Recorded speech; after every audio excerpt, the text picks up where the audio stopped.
전도서 9장.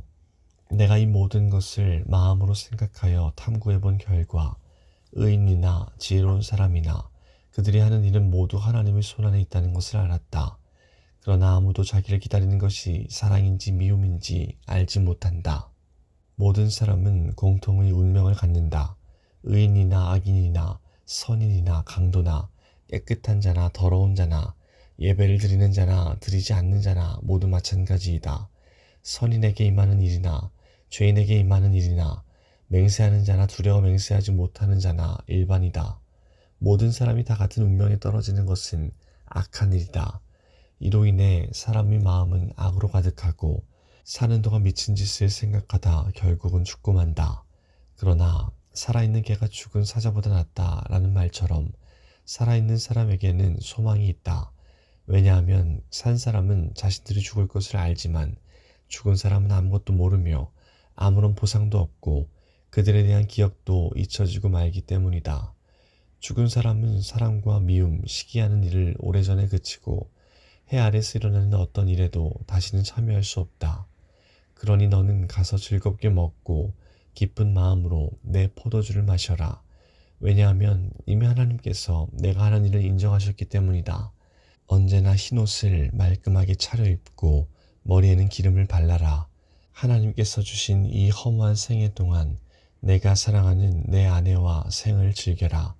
이것이 내 삶의 몫이요 내 수고의 보상이다. 내 손이 발견하는 것이 무엇이든 힘을 다해 일하라. 왜냐하면 내가 장차 들어갈 무덤에서는 일하는 것도 계획하는 것도 지식도 지혜도 없기 때문이다. 내가 세상을 살펴보니 발이 빠른 자라고 해서 경주에서 이기는 것이 아니며 강한 자라고 해서 전쟁에서 이기는 것도 아니다. 지혜자라고 해서 음식이 생기는 것도 아니고 슬기롭다고 해서 재물이 더해지는 것도 아니며 재주가 있다고 해서 은총을 얻는 것도 아니다. 이는 모든 이에게 때와 기회가 동일하게 찾아오기 때문이다. 아무도 자기 때를 알지 못한다.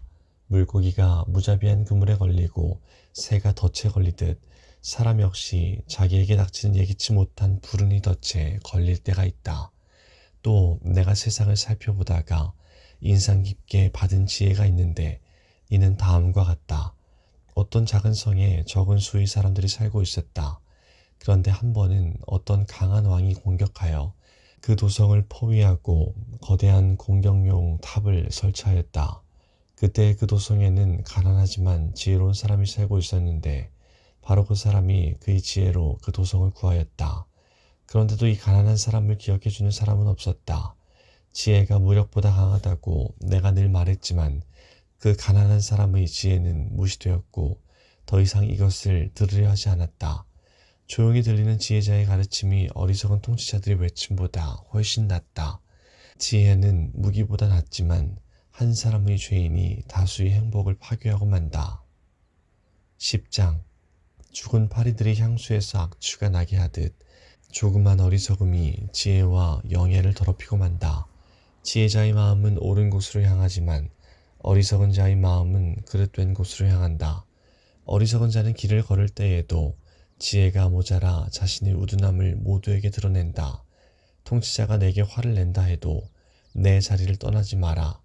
왜냐하면 침착하기만 하면 큰 실수를 막을 수 있기 때문이다. 내가 또한 살펴보니 통치자와 연관된 패단이 있었다. 어리석은 자들이 높은 자리에 앉고 부한 자들이 낮은 자리에 앉았다. 또 살펴보니 노예들은 말을 타고 귀족들은 노예처럼 걸어갔다. 함정을 파는 자는 자신이 그것에 빠질 수 있고 벽을 하는 자는 독사에 물릴 수 있다. 돌을 떠내는 자는 돌 때문에 상할 수 있고 장작을 패는 자는 장작 때문에 죽을 수 있다. 무딘 도끼 날을 갈지 않으면 힘이 많이 들지만 지혜를 쓰면 성공한다. 뱀에게 마술을 걸기 전에 물린다면 그의 마술이 무슨 소용이 있겠는가. 지혜자의 말은 은혜롭지만 어리석은 자는 자기 두 입술로 신세를 망친다. 어리석은 자는 미련하게 말하기 시작하다가 나중에는 미치광이처럼 말을 하고 만다. 이렇듯 어리석은 자는 말을 많이 한다. 1분 앞도 알지 못하는 사람들이 죽은 다음에 일어날 일을 어떻게 말할 수 있겠는가. 어리석은 자는 자기 일에 지쳐서 자기 동네 가는 길도 찾지 못해 허둥댄다. 왕이 노예 출신이고 대신들이 아침부터 잔치에 빠져 있는 나라여 화가 있을 것이다. 반면 왕이 귀한 집안 출신이고 대신들이 즐기기 위함이 아니라 건강을 위해 먹는 나라여 복되도다. 게으르면 석가래가 내려앉고 태만이 손을 놀리면 집이 샌다. 잔치는 즐거움을 위한 것이고 포도주는 인생을 즐겁게 해주는 것이며 돈은 모든 것을 해결해준다. 마음으로도 왕을 저주하지 말고 잠자리에서라도 부자를 저주하지 마라. 왜냐하면 공중의 새가 내 말을 전하고 날 짐승이 내 말을 전파할 것이기 때문이다. 11장 씨앗을 물 위에 던져라. 수일 후에 그것을 거두게 될 것이기 때문이다. 재산을 7군데 아니 8군데에 투자하여라. 이 세상에 어떤 불운이 닥칠지 모르지 않는가. 구름에 물이 가득 차면 조만간 땅 위로 쏟아진다. 나무가 남쪽으로든 북쪽으로든 쓰러지면 그것이 쓰러진 자리에 그냥 놓일 것이다. 바람만 살피는 자는 씨 뿌리지 못하고 구름만 살피는 자는 추수하지 못한다. 내가 바람이 나는 길을 알지 못하고 태아의 뼈가 어머니 뱃속에서 어떻게 형성되는지 알지 못하는 것처럼 모든 것을 행하신 하나님의 일을 어찌 알 수 있겠는가. 아침에 씨를 뿌리고 저녁에 내 손을 태만히 놀리지 마라. 이것이 잘 될지 저것이 잘 될지 혹은 둘 다 잘 될지 누가 알겠는가.